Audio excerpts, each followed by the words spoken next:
están ustedes? Muy buen día. Esto es Punto de Encuentro. El 18 de octubre se cumplen 5 años desde el estallido social de 2019 en Chile, que puso en jaque la institucionalidad y derivó en dos procesos constituyentes fracasados. Las protestas de secundarios por el alza de la tarifa del boleto del metro fue la antesala de masivas manifestaciones a lo largo del país para demandar igualdad desde todos los frentes. Y también fue antesala de gravísimos hechos de violencia, como destrozos en más de un centenar de estaciones de metro que fueron dañadas y saqueos a los supermercados y al comercio. Vamos a conversar sobre los alcances que ha tenido, cómo vemos en la perspectiva hoy día, a 5 años con don Jorge Fábrega, investigador académico del Centro de Investigación en Complejidad Social de la Universidad del Desarrollo, doctor en Políticas Públicas, economista y sociólogo. ¿Cómo estás tú? Muchas gracias por recibirnos. Buen día. Ya, mira, gracias por la invitación. Oiga, don Jorge, a ver, partamos un poco como poniendo en perspectiva qué fue lo que sucedió desde el 18 de octubre de este 2019, en que empezamos a ver todo un movimiento social que luego derivó o se mantuvo en forma paralela, no sé, ahí usted me dirá, con toda esta serie de tropelías, llamémosle, que sucedieron en este país que al final dañaron a lo mejor más de lo que sirvieron. Mira, son varias las maneras de entrar al tema, todas tienen su profundidad. eh, entonces, elijamos una, porque si no nos podemos estar dando vuelta en eso. Yo creo que lo primero que uno tiene que poner sobre la mesa frente a 5 años de los acontecimientos es, eh, creo que sí es objetivo plantear que el fenómeno que vivimos esos días no era un fenómeno contingente, superficial, un epifenómeno, ¿ya? Sino algo que hablaba de lo más estructural, de problemas estructurales en nuestro sistema, ¿ya? La evidencia de eso, creo yo, sucede el 25 de octubre de ese año 2019, no el 18, sino una semana después. ¿Por qué? Porque ese día se produjeron protestas muy masivas. Si tomamos los cálculos más conservadores que habían en ese día respecto al menos de la ciudad capital, era algo así como una de cada 4 personas que vive en Santiago estuvo en las calles protestando. Y cuando tú tienes algo a ese nivel de masividad, sin un llamado y de manera espontánea, efectivamente estás hasta un fenómeno que gatilló muchas molestias y malestares diversos en una masa que en ese minuto, al menos en gran parte de esa manifestación, lo hacía de una manera que podríamos todavía considerar pacífica. Lo que vino después, más lo que había sucedido antes de aumentos de violencia, grupos que minimizaron esa violencia como parte del costo de la transformación y que se escapó de las manos y que nadie lograba controlar, es un tema distinto que puede llevar a un mal diagnóstico si nos quedamos solamente con eso, ¿ya? Entonces, lo primero yo creo que hay que tener claro es que acá hay un problema, que ese día estalló, ¿ya? Y no solo, como alguien podría pensar, mirado con distancia, una orquestación de algunos grupos que finalmente generaron solamente destrozos, ¿ya? Y ese es el problema. Ahora viene el diagnóstico hacia atrás, donde podemos tener diferencias. Eh, de las distintas hipótesis que existen, al menos la que a mí me parece más viable, dado los datos, es que en cierta manera lo que nos está pasando fue una consecuencia de un periodo de desarrollo en el país que no pudo sostenerse.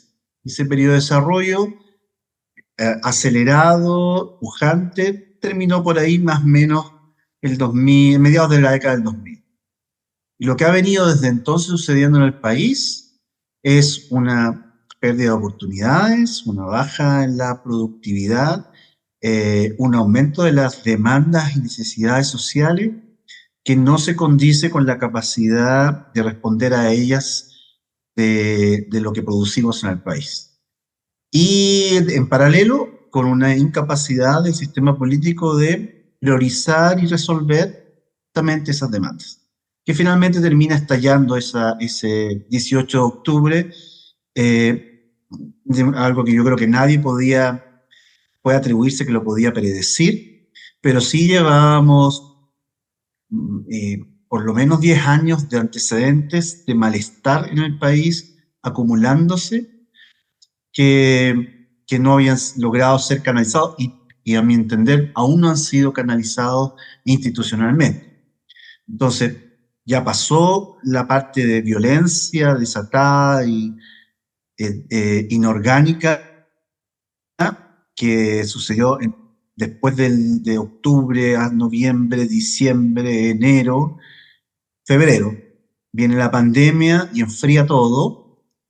Las personas empiezan a tener ahora otro problema estructural y global, y, pero el problema de origen existe y subsiste después de eso. Entonces, hoy día no estamos mejor en términos de resolver el problema estructural de lo que estábamos hace 5 años.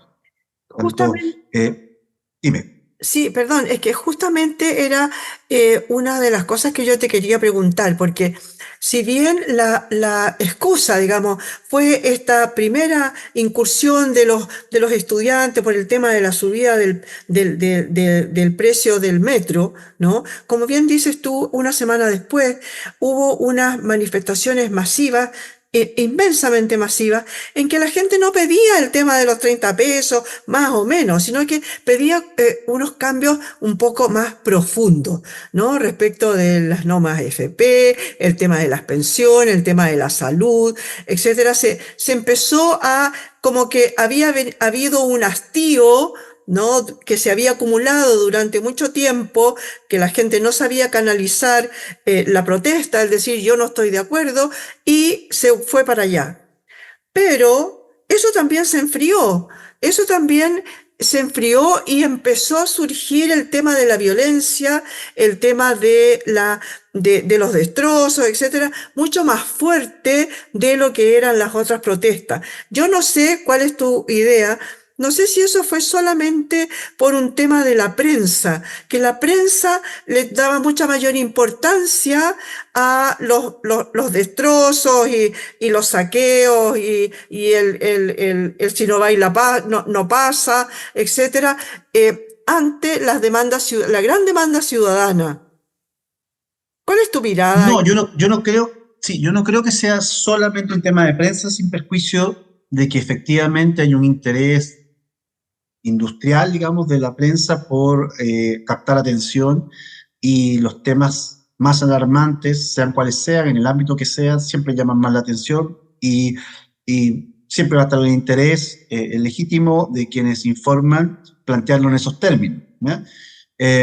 Pero los datos, independientemente de lo que haga la prensa, muestran cosas que objetivamente han ido cambiando, ¿ya? Entonces, para ser, digamos, esquemático, eh, Chile había estado acumulando una crisis de autoridad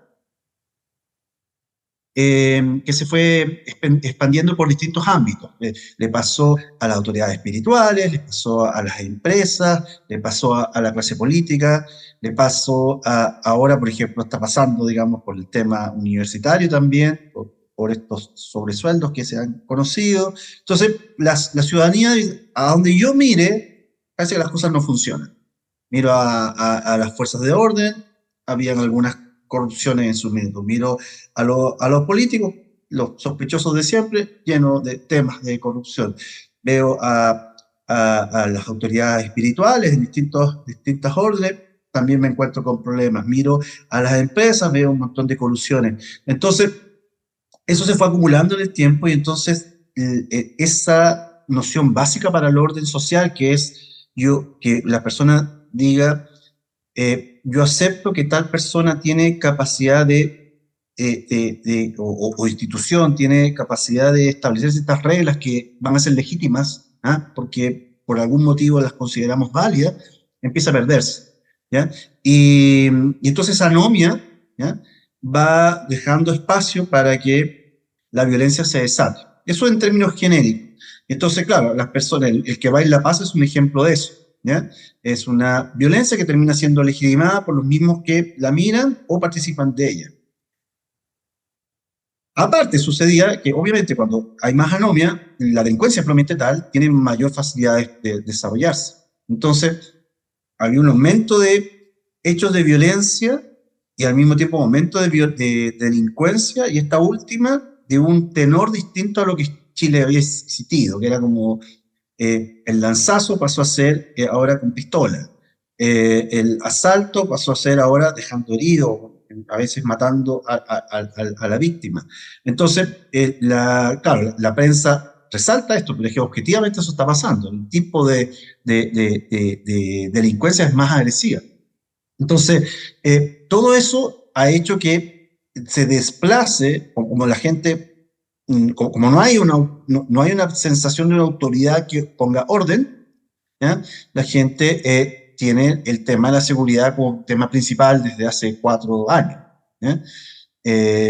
Y todo eso en un sistema que en términos políticos se ha ido polarizando, o sea, que ha hecho cada vez más difícil que los que están de un lado acepten, dialoguen, conversen y lleguen a acuerdos con los que están del otro lado, ¿ya? Entonces, ese proceso de polarización ha ido fragmentando a la clase política, es más difícil que lleguen a acuerdos, y el problema empieza a ser, desde el punto de vista de los ciudadanos, cada vez más agobiante. Entonces, esa es una sociedad estresada, ¿ya? Una sociedad estresada que no encuentra caminos de solución ni marcos de liderazgo que puedan conducir los destinos. Y por lo tanto, en esa desorientación, cada vez que la clase política intentó, desde el estallido hasta el día de hoy, dar una respuesta, dio básicamente palos de ciego y la gente le dijo que no a todo lo que se le propuso, no a Oye, las dos procesos constituyentes, y ahora lo que va a pasar a fin de mes, le va a decir no a los partidos políticos, porque lo que va a pasar en Chile es que a partir de finales de este mes, todos los alcaldes electos, no todos los alcaldes, más de la mitad de los alcaldes electos de nuestro país no van a militar en ningún partido político. Oye, bueno, volvamos un poquito para atrás, tú lo dijiste un poco allá la pasada con el tema de este gran acuerdo político con el que se supone que se dio fin un poco, porque decidieron los políticos que lo que nosotros queríamos era un cambio en la Constitución, ¿no es cierto? Dos acuerdos que resultaron absolutamente fracasados. ¿Qué opinas tú de esto? Mucho se habló también en su momento y creo que hasta ahora de la desconexión de la clase política con lo que realmente la ciudadanía quería. A lo mejor la ciudadanía no quería para nada el tema de una nueva constitución, sino que más bien hechos concretos que le solucionaran algunos problemas básicos que se veían venir hacía mucho rato. El tema de las pensiones, por ejemplo, hace por lo menos 20 años que se viene hablando de que las pensiones hay que mejorarlas, de que no hay que cambiar el sistema o mejorarlo o reformarlo, no sé. ¿Qué opinas tú de eso, de esta como desconexión de la que se habló tanto? Bueno, esa descomunicación ha existido y ha ido creciendo con el tiempo. Hace poco el informe del PNUD es muy interesante que lo vean, está disponible online, sobre el deseo de Chile de cambiar y la incapacidad de hacerlo. Y ahí se entrevista y se hacen encuestas a ciudadanos, pero también a la clase política dirigente, tanto en el ámbito económico como en el ámbito político, como en el ámbito simbólico, ¿ya? Y lo impactante, preocupante, es que se ve que las prioridades, dónde ponen los énfasis los ciudadanos y dónde lo están poniendo cada una de nuestras élites, son, divergen, ¿ya? Entonces, claro, esa diferencia que había existido antes sigue existiendo y en algunos ámbitos se ha ido agrandando. Mira, la labor de la clase política es lograr acción colectiva, es lograr de alguna manera resolver estos complejos problemas que tenemos por el hecho de vivir juntos, ¿no? Y entonces la apuesta que hizo la clase política es que íbamos a lograr resolver esto a través de ese gran acuerdo, a través de un proceso constituyente. No resultó. Y el problema es que el problema grave para todos nosotros es que cuando la canalización del problema del conflicto social a través de las instituciones falla, y falla el nivel al que éste falló dos veces en las reglas más básicas, ¿ya? Como que se te acaban los fusibles, ¿no? Te quedan pocas opciones adicionales, ¿ya? Y claro, cuando eso sucede, uno mira para atrás ahora con el diario del día siguiente, ¿no? Y dice, bueno, quizás el camino tiene que ser menos ambicioso de querer cambiar o estructurar todo de nuevo, sino que tiene que ser con cambios graduales en algunos aspectos. Pero eso ya era difícil antes y es más difícil hoy día por la polarización en que está la clase política, ¿ya? Entonces, si si tu pregunta es, o sea, ¿está desconectada de la población? Sí está desconectada, pero es en cierta manera la clase política que podemos construir en un país polarizado, ¿ya?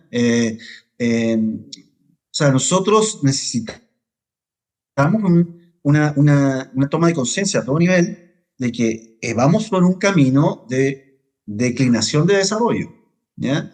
Que es un camino de más fragmentación, de más división, no está todavía patente en la ciudadanía, ¿ya? La gente es amiga del que piensa distinto todavía, ¿ya? No como, por ejemplo, para que veamos esto en perspectiva, lo que está pasando hoy día en Estados Unidos, que un demócrata y un republicano prácticamente no se pueden ver, ¿ya? Y esa polarización que ellos están viviendo hoy día sucede aproximadamente 20, 25 años después de haber vivido la polarización que en Chile está sucediendo, que es a nivel de clase política, ¿ya? Que es si yo soy militante del partido A y tú eres militante del partido Z, no nos podemos ver. Eso sí en Chile está pasando, ¿ya? Pero no permea a la ciudadanía. ¿Ya? La ciudadanía más bien mira esto con distancia. Y como ahora vamos a tener votación obligatoria, vamos a ver cuánto va a ser el castigo a esa clase política que no ha sido posible que encuentre puntos de conversación. Entonces, el problema es serio, ¿ya? Los ciudadanos, y con esto cierro, los ciudadanos, cada uno en su propia dimensión quiere cambios, pero no quiere revoluciones. Eso ya lo dejó de manifiesto en las dos últimas procesos constituyentes, con las votaciones masivas en contra de lo que se propuso, ¿ya? Pero lo que pasa es que algunos quieren cambios en el punto A, otros quieren cambios en el punto B, otros quieren cambios en el punto C, y entonces hay que priorizar, y no hay cabezas para que se pongan de acuerdo para qué priorizar. Y Bueno, ese mal equilibrio estamos. Bueno, justamente eso te iba a preguntar. En este momento faltan los liderazgos. ¿Qué pasa con eso? ¿Surge algún tipo de estadista en este momento que sea capaz de aunar las ideas y transformarlas en proyectos, en procesos? ¿Existe esa persona o esas personas o ya el caudillismo de frentón ya no corre en este país? Mira, yo a través del trabajo que hacemos con el equipo de DataVoz, que yo también participo, nosotros estamos justamente porque tenemos esta hipótesis de base de pérdida o debilitamiento de las autoridades, pero las demandas por alguien o ideas que pongan orden siempre van a existir, es parte, digamos, de la vida social, es que estamos monitoreando justamente emergencias de liderazgos. Y lo único que sí te puedo asegurar es que las personas, cuando uno les pregunta quiénes han sido líderes positivos en el último tiempo, a priori, antes de que nosotros empezáramos nuestro estudio, que ya llevamos a esta altura algo así como 2 años haciéndolo, al comienzo uno esperaba equivocadamente dado los datos de que se mencionaron algunas personas, muy pocas, por decirte 20 personas, por ahí están los líderes. Pero nosotros sistemáticamente, las personas nos responden más de 150, 160 personas distintas. Hay unas que obviamente se repiten más, que son los personajes más conocidos, ¿ya? Pero eso te da cuenta de que la gente, primero, está mirando cosas distintas a lo que la élite está mirando y lo que sale como principal en el debate público. Y nadie, ni una persona, ni un grupo político, ni un conjunto de ideas logra capturar para sí la atención y la confianza ciudadana, porque está todo muy disperso, ¿ya? Entonces, no han surgido esos liderazgos, los que han sido mencionados últimamente en la prensa, probablemente porque estamos en el periodo también electoral, han empezado a bajar sus puntos positivos, porque claro, están mucho más expuestos a la crítica justo en momentos electorales, entonces también eso podría ser parte de la explicación, pero, pero la demanda ciudadana por ese tipo de liderazgo está totalmente abierta y eso significa, estamos en clave presidencial, por ejemplo, que en cualquier minuto, si hay cualquier persona que sea relativamente conocida y logra sintonizar bien con la demanda ciudadana, puede emerger como líder. O sea, estamos realmente como en un momento como a ciegas, navegando en medio de una neblina, la cual cualquier cosa puede pasar de aquí a los próximos periodo electoral. Oye, bueno, eso se condice también con lo que sucede con los partidos y movimientos políticos, ¿no? Que hay una gran fragmentación. Se dividen, dos o tres se salen y arman su propio grupo, etcétera. En vez de ir juntando, estamos disgregando, ¿no? Oye, un poco como para ir resumiendo, la encuesta CEP, de ahora recién, habla de una gran cantidad de personas que estaba a favor de los movimientos sociales, que lo encontraban muy buenos y ahora bajó. Eso lo encontraron malo, muy malo, o regular, digamos. O sea, las personas que se mantienen como bueno o muy bueno ha bajado muchísimo el porcentaje. Visto, digamos, a 5 años de la crisis de seguridad. Cuéntame un poquito cómo lo ven ustedes dentro, me imagino que también están observando. Sí, o sea, hoy en día el apoyo a procesos de movilización masivo ha declinado sustancialmente del pic que tuvo en las semanas y meses posteriores al estallido. Ello es esperable por dos motivos. Primero, por el fracaso que significó todo ese proceso, ¿ya? Particularmente asociado a al primer proceso constituyente, el de la Convención Constitucional, ¿ya? La gente mira ahora con distancia lo que, o sea, hay personas que claramente revalorizaron su visión respecto a la que tuvieron en su minuto, ¿ya? Pero la contundencia del resultado del rechazo de ese primer proceso eh, distancia naturalmente de su génesis, digamos, que es la movilización ciudadana. Pero al mismo tiempo, y no menos importante, ha habido una desmovilización ciudadana porque lo, eh, las condiciones materiales en que las personas están viviendo se han deteriorado sustantivamente, ¿ya? Y incluso el soldado más militante de una causa tiene que comer. Entonces, hay que buscar los recursos para subsistir. Tenemos unas tasas de desempleo que son más altas de las que teníamos antes y que ocultan una mayor inserción en el trabajo informal de la que había antes, sobre todo afectando mucho más a las mujeres que a los hombres. Entonces, la potencialidad de una movilización masiva hoy día es baja, ¿ya? Porque tampoco no hay liderazgos que puedan constituir discursos que motiven eso, ni tampoco hay ánimos ciudadanos para entrar en esa dinámica, ¿ya? Entonces, claro, ello probablemente no va a pasar luego, ¿ya? y por otro lado, eso debería darle tiempo a la clase política para tratar de encontrar acuerdos antes de que lo tengan que hacer todo apurado, ¿ya? Pero yo soy un poco escéptico lamentablemente, de que lo logre. Entonces, si tú me preguntas, y con esto cierro, eh, si no pasa algo extraordinario, ¿a dónde nos lleva esta inercia? Esta inercia nos lleva a que si los últimos gobiernos le ha costado gobernar, el próximo le va a costar más, va a tener un parlamento mucho más disgregado y una población aún más enojada.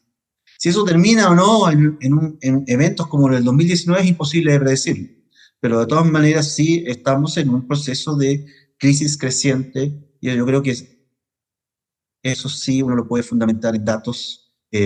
Entonces, el problema que generó el estallido sigue ahí. Oye, pero sin embargo tú dijiste en dos o tres oportunidades el tema que hay que estar como un poco expectante respecto de los resultados de las elecciones municipales, ¿no? Que vienen ahora ya. Eh, ¿Tú crees que en realidad ese tipo de resultado sirva más allá de a las personas de la academia que estudian esto? Los políticos en realidad siempre le van a encontrar la fórmula como para asociarlo a sus ideas, ¿no? Y la clase general, digamos, la gente, el común de las personas, el pueblo, como le llaman, lo va a entender de esa forma, va a servir de algo esos resultados, como dices tú, a lo mejor gran cantidad de alcaldes ahora van a ser no militantes, sino que más bien independientes. Por la lista se ve incluso la cantidad de independientes es impresionante. Con un gran abanico, sí, porque van apoyados por el centro, por la derecha o por la izquierda. ¿Qué ves tú de esos resultados? ¿Van a ser tan positivos, digamos, como para el estudio, pero se van a poder llevar a la práctica o no?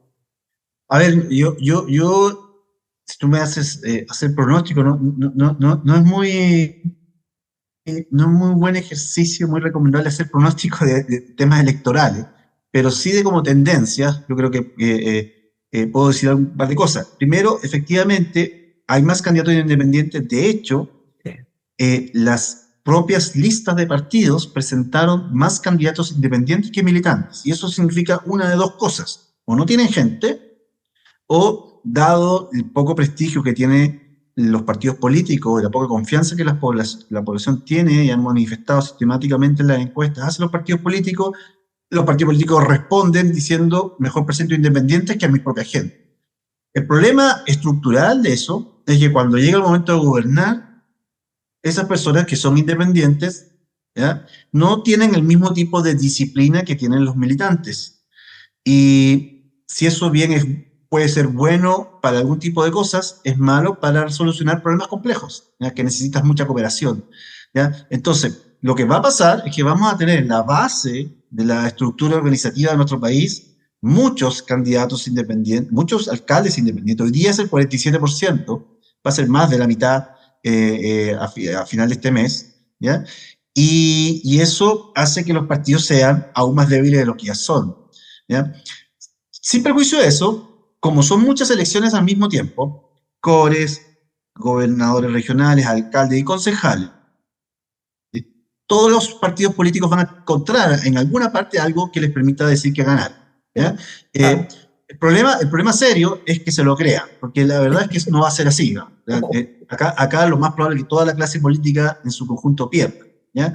Y para eso hay que, claro, en términos analíticos, mirar qué pasa con los nulos, los blancos y los independientes, en qué zonas son elegidos. ¿Se va a traducir esto en mejores gestiones para la población? No, justamente a tu pregunta, la respuesta lamentable es que en promedio no. En algunos lugares sí, van a tener la suerte de que el alcalde o la alcaldesa elegida son buenos gestores, ¿ya? Pero como sistema político, el sistema político se va deteriorando cuando se elige de ese modo. Claro que sí. Oye, muchas gracias por haber estado hoy día con nosotros. Me habría gustado muchísimo si podías hacer algún tipo de reflexión o qué reflexión tendrían que hacer la clase política, tanto de derecha, de centro o de izquierda, respecto de mirar ahora a 5 años del estallido social en Chile. Mira, muy breve. Si nosotros miramos así en una versión bien resumida lo que ha pasado en Chile desde el año 2010, es una ciudadanía que siempre le ha dicho que no a aquel que gobierna. Le dijo que no a la concertación. Después le dijo que no, que era Bachelet uno, ¿no? Le dijo que no a Piñera uno, le dijo que no a Bachelet 2, le dijo que no, después no solo a Piñera 2, sino a Piñera 2 y a la nueva mayoría, todos, poniendo en una segunda vuelta a dos candidatos que venían por fuera, Boric y Kast. Y después le dice que no a la nueva constitución, en la primera versión, que no a la segunda constitución, ahora en finales de mes le va a decir que no a toda la clase política eligiendo independientes. Entonces, estamos lejos de un que se vayan todos, pero no tan lejos. Y por lo tanto, lo que la clase política ojalá tome conciencia de que si quiere salvar la estantería, ¿ya? Y que el sistema institucional siga siendo la forma en que canalizamos nuestras diferencias en este país, tiene que empezar a buscar y recuperar esa capacidad que tuvo en el pasado de llegar a consenso sobre qué priorizar y empezar a resolver. Claro que sí, porque en realidad todos estamos de acuerdo en cuáles son los grandes problemas que existen en la sociedad chilena. La diferencia es en cómo la hacen, cómo la tratan de solucionar, ¿no es cierto? Y de cuáles son las prioridades que van a hacer de esos problemas. En realidad todos están de acuerdo en que la seguridad, en que la salud, en que las pensiones, etcétera. Pero ¿cómo se soluciona? Ahí está la diferencia entre unos y otros. Muchas gracias, Jorge, por haber estado hoy día con nosotros. Encantado, Boots. Le damos las gracias a don Jorge Fábrega, investigador académico del Centro de Investigación de Complejidad Social de la UDD, doctor en políticas públicas, economista y sociólogo, por haber estado hoy día en este punto de encuentro. Muchas gracias por haber estado ahí.